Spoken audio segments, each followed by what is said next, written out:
Hello, Uptown, and welcome.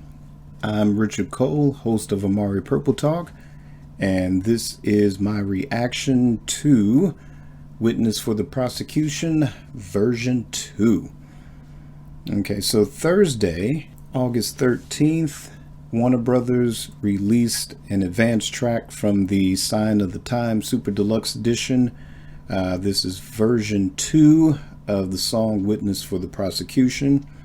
The first version was released not long after the announcement of the Super Deluxe Edition for Sign of the Times, and that, as well as the other two advanced tracks for Cosmic Day and I Could Never Take the Place of Your Man, those are available on all streaming platforms and are available as digital downloads that you could purchase as well.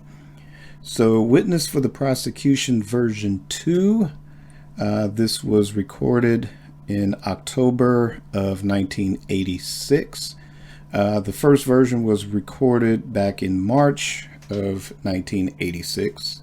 The first version was recorded with The Revolution, but this version, version 2, this was Prince going back to the produced, written, and arranged and performed by mode, doing everything himself, with the exception of the horn parts, which are done by Eric Leeds on saxophone and Atlanta Bliss on trumpet. This was recorded not long after Prince disbanded The Revolution. This version I have never heard before. The first version was an item that I've had on bootleg and crappy cassette quality for a number of years now. But this version is very new to me. I do enjoy this track a lot more than I did the track Cosmic Day. You can hear my reaction on that on another video.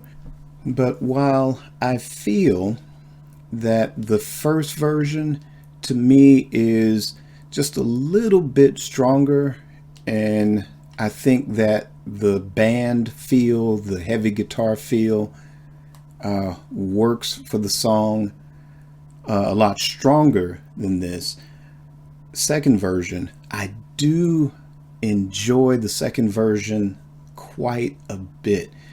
The thing is, I can see why it didn't make the final cut, because initially to me it sounds just like contemporary songs from that era, especially like mostly like R&B to me.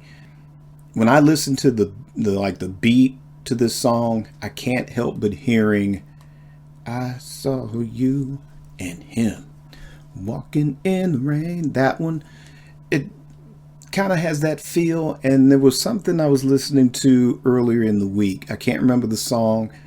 The group was called Deja, and they had kind of like a, I don't know, maybe one or two hits in like around 86, right around that period. But this song has that feel of what was going on at that time, as far as what was going on in R&B music for then. Radio friendly is what we kind of call it now. But you know, that's just what I hear with my ears with this track. But with that said, I really enjoy it. I enjoy the heck out of it. Because, you know, it does have that sort of radio friendly feel, but there's still, you know, Prince putting his stamp on it, having Eric and Atlanta come in with the horn parts. That adds a different nuance that was definitely different than the sort of synthesizer driven funk of the mid 80s, the radio friendly funk of the mid 80s. It's something that if this managed to stay on or make the cut for Sign of the Times, it would be a cut that I would probably play over and over, because if it got to that stage, then Prince would have added a couple of extra overdubs or did something with the mix to kind of back it away from what was going on in R&B music at that time. again, this is a track that I really, really like. I do prefer it better than the Cosmic Day track.